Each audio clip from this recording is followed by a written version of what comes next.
My name is Jinhong. I come from Saxo Bank. Today, I'm going to tell you our journey going from cloud to cloud native. How do we build a sustainable trading platform? First of all, unlike the previous presentation, this definitely is not something you should go out and mimic in every single organization. This is something worked for us. And hopefully, after the section, you can bring a thing or two back to your work, and hopefully it's helpful. It's the only corporate slides, I promise. Saxo Bank was founded in 1992 under a different name. In 2001, when we first obtained the banking license, that's where we renamed to Saxo Bank. And we offer only trading platform online, so there's no physical office you can walk into and get a device, but you can get all our products via online trading, via our online apps and the websites. Every day, there's $17 billion worth of trades going through our platform, and we work with 200 or more than 200 partners worldwide, serving 1.2 million clients. Last time I checked, we have over 140 billion euro in client assets. And this number probably already outdated. So we are an established bank in this sense. Going back to cloud computing, the term of cloud computing emerged already at the 1960s with an idea of sharing computing resource. But it didn't really take off until at 2006 or early 2000s when AWS was launched, offering on-demand and scalable IT infrastructure. From then, cloud computing has become the cornerstone of modern digital transformation. Really, really fast, rapidly involved things. Now it becomes almost, every single organization out there is either already using cloud computing or on the way to use cloud computing. So what are the benefits of cloud computing? First of all, it's scalable. Before COVID, I think they almost brand themselves saying we have unlimited compute. Until COVID hits, everyone needs to work from home. It's secure. At least it offers secure configurations, but it's still your own responsibility to make sure they are configured securely. For medium or for small to medium organizations, this could be a saving to start your business using cloud computing instead of investing heavy capital to purchase hardware and renting data center space.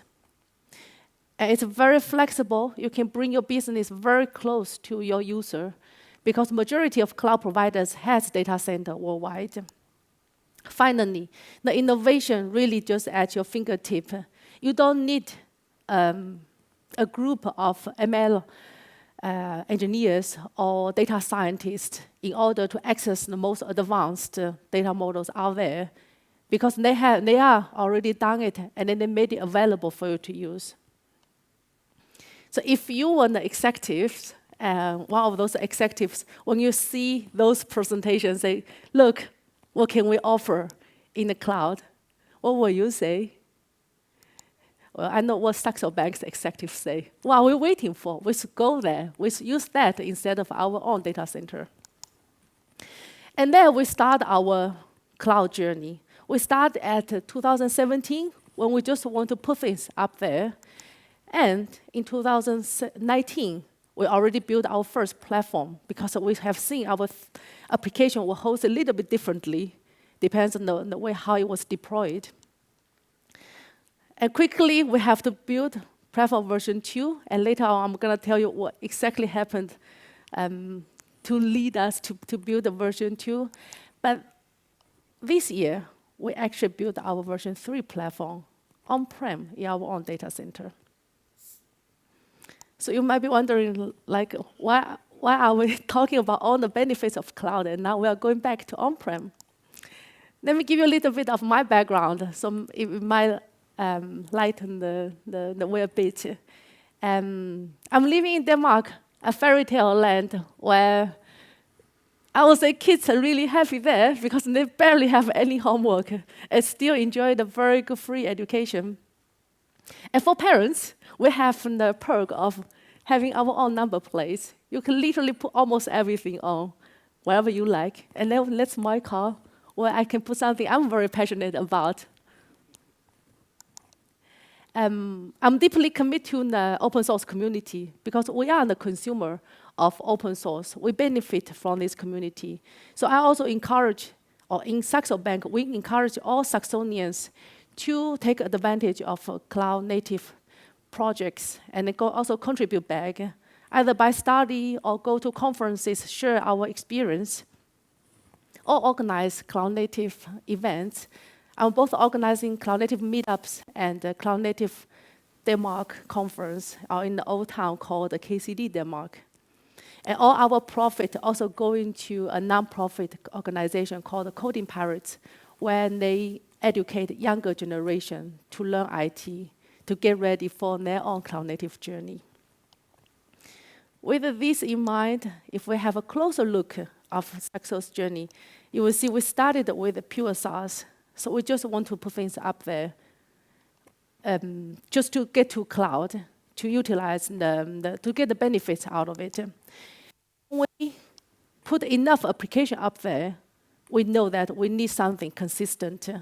Kubernetes was the way to go. So we created our first container platform utilizing Azure Kubernetes service.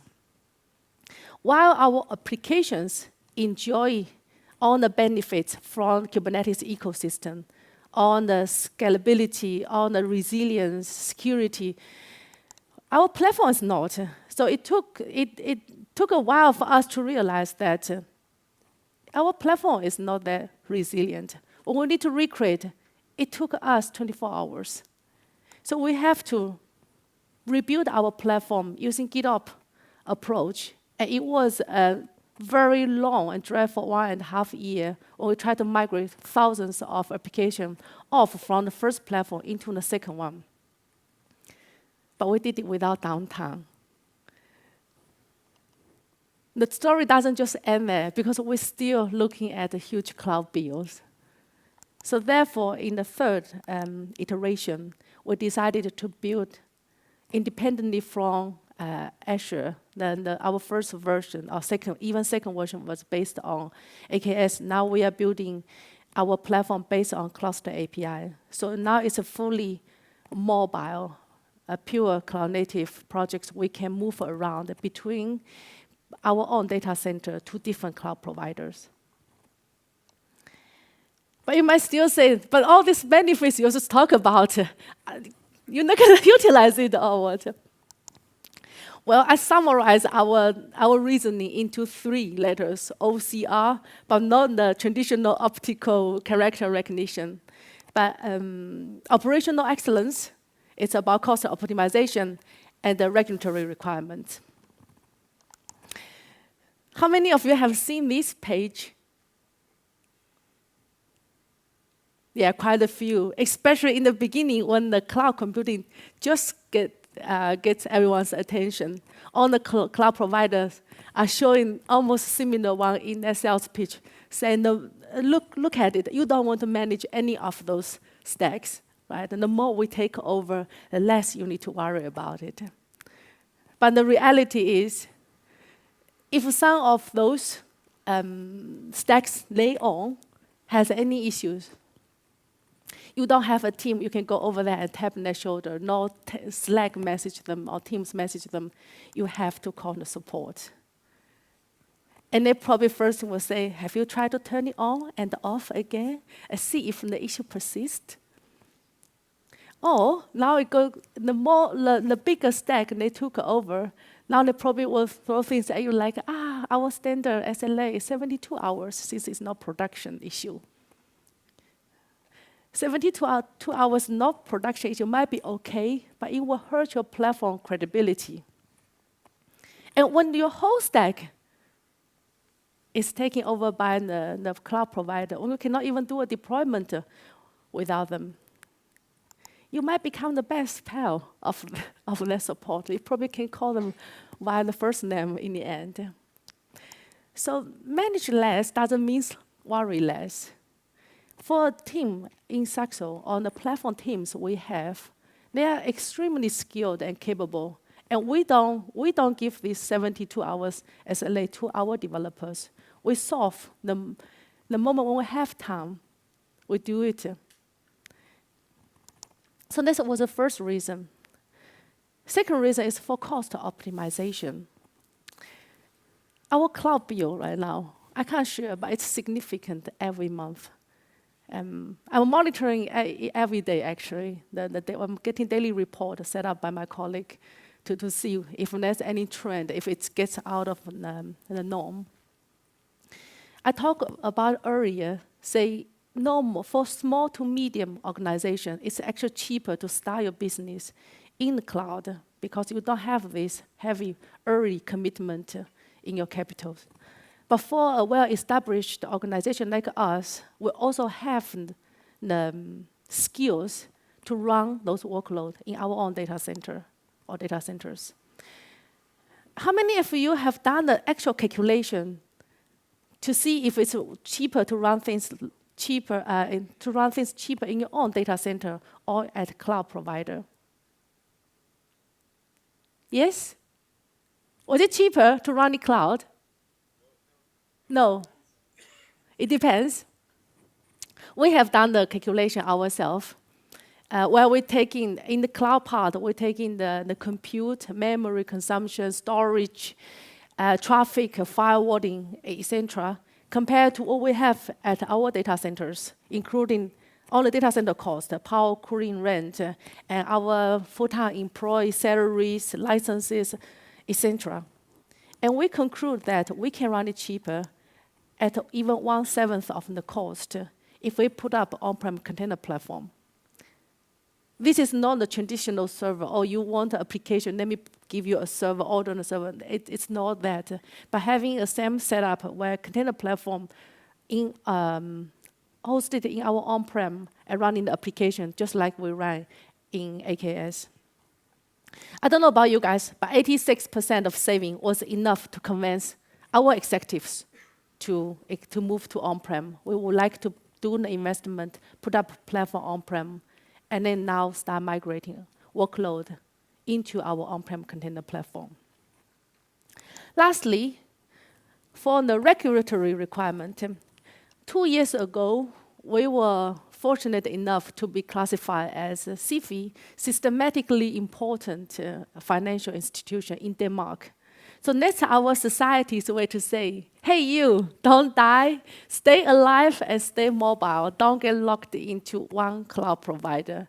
Make sure if needed, you can exit. So therefore we have to move from cloud first into cloud first, cloud native first, to make sure that we can fulfill the requirement the society has given to us. And that's also this very famous cloud native maturity map out there guiding many of the organizations how to be more mature in cloud native journey.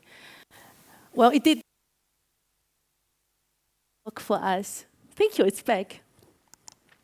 We need to find a way which works for our organization. We are very unique. We are fintech, 30 years fintech. We still have this startup, scale-up mentality, like we want to do things fast.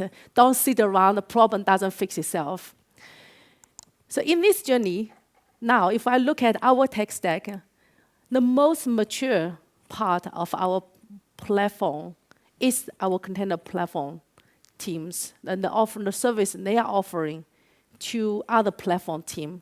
Because that's rarely the application developer. Of course, we have application teams that interact with the container platform directly. But there are also many layers of platform in the middle, like a DevOps team, and then there's automation team, a cloud center of excellence, et cetera, or database.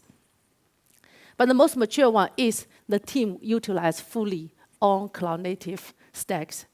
This is just a few examples where few projects we use, but it is the pure pure cloud native stack. And we start building those platform on top of platform. One of the platform we are building, which also fully utilize Kubernetes ecosystem, is we call automation team, aka Saxo Service Blueprint. It's a product we are developing to cover the dependency, the inter-service dependencies. Like, for example, service A needs a certain role to access service B, and the traffic need to flow between service A and B. The DNS need to be configured correctly. Certificate need to be configured correctly. Those things you might think is extremely trivial to think about if you are in Kubernetes. But if you have applications running both inside Kubernetes and outside, it gets very tricky. And that's what we are trying to solve by taking the learning we have from Kubernetes to outside the world and offer a consistent interface to our developers. Say, no matter your application running inside or outside, this is the way how you get your access. This is the way how you get certificate, etc., etc. So we take care of these, so they don't need to worry about those things. They can focus more on the business logic. And we are pretty good at it, and we are keep adding more automation into this layer. And then there's something we are still working on to get better at. That's how do we run database inside the container environment, and how do we provision the landing zone into different clouds using cross-plane. And this is something we having a lot of attention right now, and we are actively working on, and maybe in the future there will be more I can share. And no conference without AI. This is something we really think we should be further ahead than where we are now. However, when I get into some study group, some incubator program with other big organizations in Denmark, we actually not that far behind compared to everyone else. There are some players, they are extremely far ahead, but majority of organizations we see, they are still in early adoption stage when they try to put up AI Center for Excellence team, try to build an AI platform team, try to put up services like a chatbot, for example, an internal chat GPT to make sure the data stays within the organization, and yet carefully evaluate every single model, public model they would like to expose to their employees. So that is where we are. So where we started from cloud first strategy, and then until we discovered the powerful capability of cloud native, where we want to do API driven, we want to do scalable modular architecture, and then we would like to do things consistently in a very good ecosystem inside Kubernetes, inside cloud native space. And during this process, we learned valuable lessons to make us invest significantly inside the disaster recovery and the cost optimization. That's why we put up our platform version 2 and 3. And where we are now is at a hybrid cloud. So we have our platform both running in a cloud provider and our own data centers. But we eventually want to go multi-cloud. We want to be able to scale our platform, hosting platform, to fulfill the business needs we have so we can adapt in this ever-changing digital environment. So that's our cloud-native journey. So I hope some of those is useful. And with that said, I'm ready for questions, if any.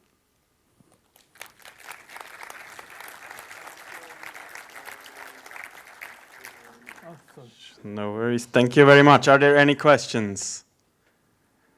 I do have a question for that regard. So often when we work together with banks, I found the situation that kind of the security teams, the networking teams are somehow left behind on that journey. How did you manage to take them with you, if you even managed to do so? Yeah. That's a very good question, Thomas. In the beginning, I would say it was a very tough. It was a very tough decision for them to join us, and they would like to, but there's a huge gap between when they know to where we want to go.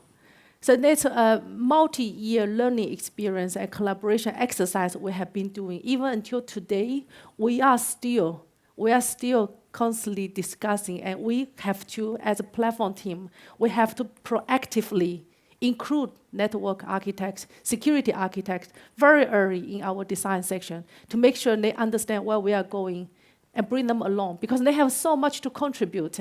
And like you see, now we're actually going back to on-prem, our data centers. And their value right now is really, really shine, their expertise.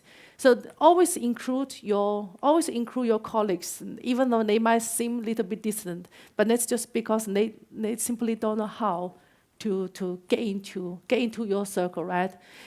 So, and this is also something I say it's not just for security and network team, but everyone else.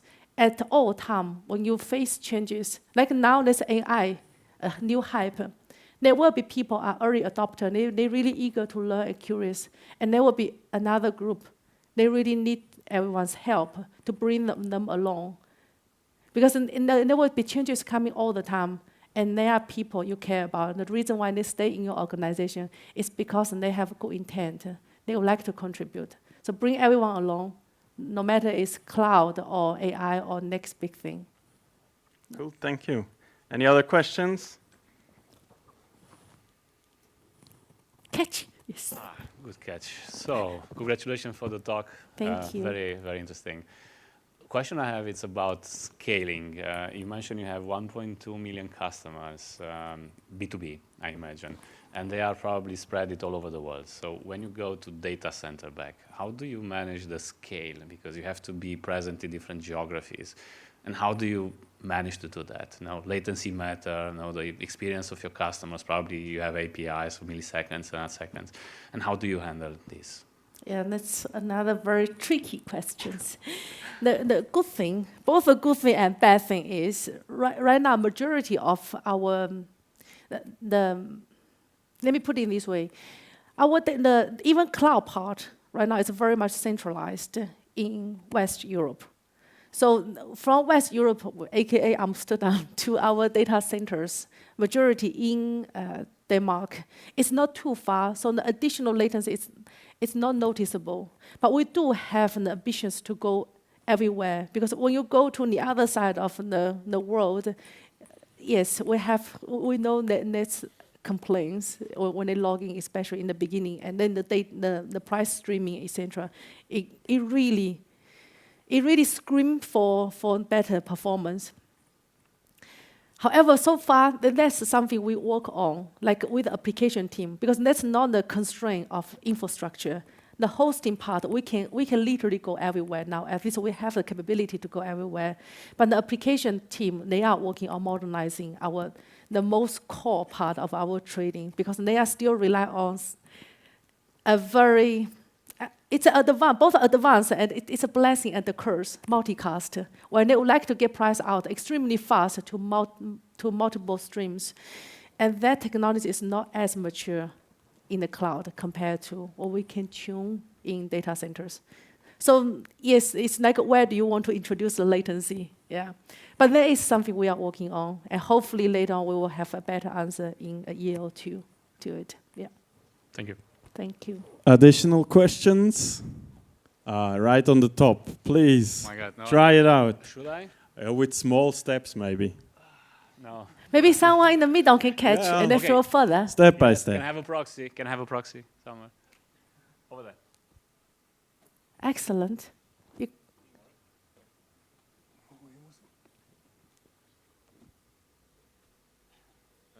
It's the 2 rows behind. So thank you for your talk. What were the biggest challenges in building an operation team to ensure the same quality of service as you had previously in the cloud?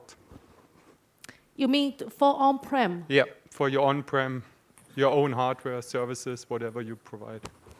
So on-prem will have 2 layers. That's an excellent question, by the way, because it did introduce some new challenges. In the cloud, we have Cloud Center of Excellence team.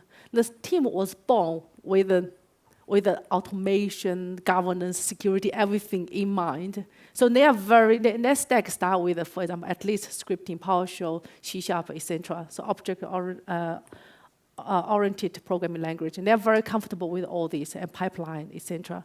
But now when we go back to on-prem, the equivalent team, we do see there is a gap. So what we did, again, is bring everyone along. So our container platform team becomes both the platform team and the enablement team, if I may quote the team topology.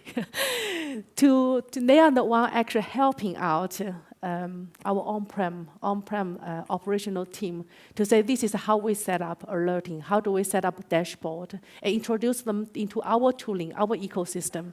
And it worked out beautifully, actually. Now they are our customer as well, putting their stack into container platform. This is something, if you tell them 2-3 years ago, they probably wouldn't even believe that. But they are our customer. So we bring them along, despite we are depending on them. So it's a good story in the end. Yeah.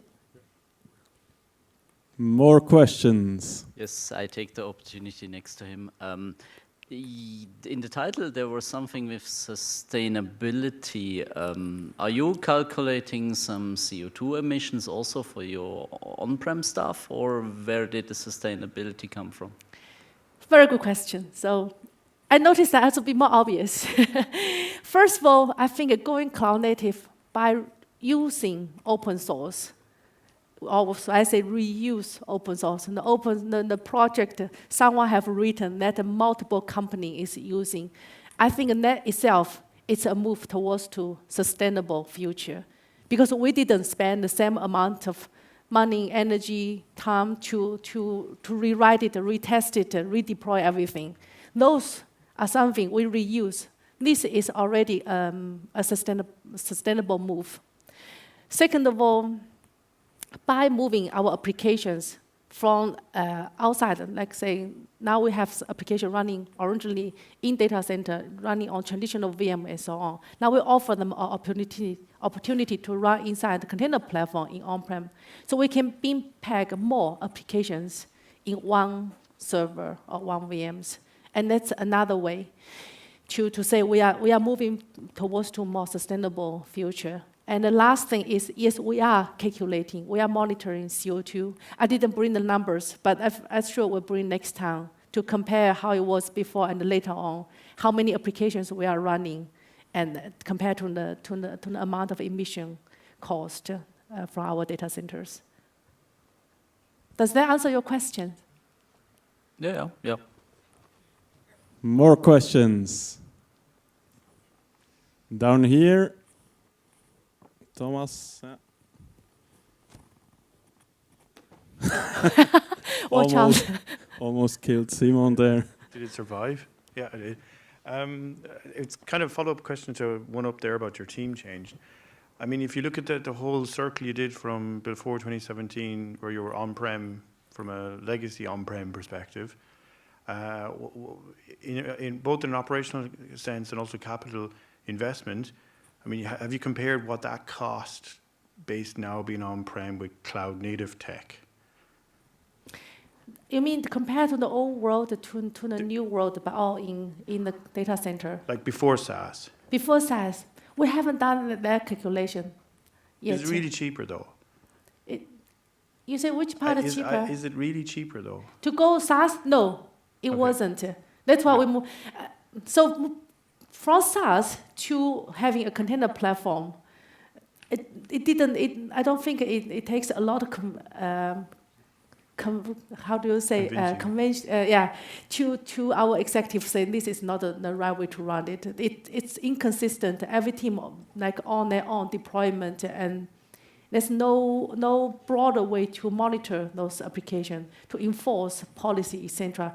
Except, of course, you can rely on the cloud provider's policy engine to monitor it. Again, as additional logging. Yeah. That's why we introduced container platform where we can being packed more in the cloud. So that was the first step of saving exercise, and also it's consolidation where everybody runs at the same platform, monitor the same way. They are whole operational part of it. So that we didn't do the calculation there, but what we have done the calculation is an application running inside AKS container platform compared to we run container platform in on-prem, and with the 5 years of commitment on hardware, because the hardware we bought, it is for 5 years, and it's not obsolete, but we can downgrade it to use in for a less critical workload. But it was calculated with the 5 years in mind to say we have this much capital, bought hardware and the license, etc., for five years. And that cost compared to what's running in cloud, cloud a lot significant more expensive in our case, at least. Yeah, okay, thanks. Thank you very much. A round of applause. Thank you.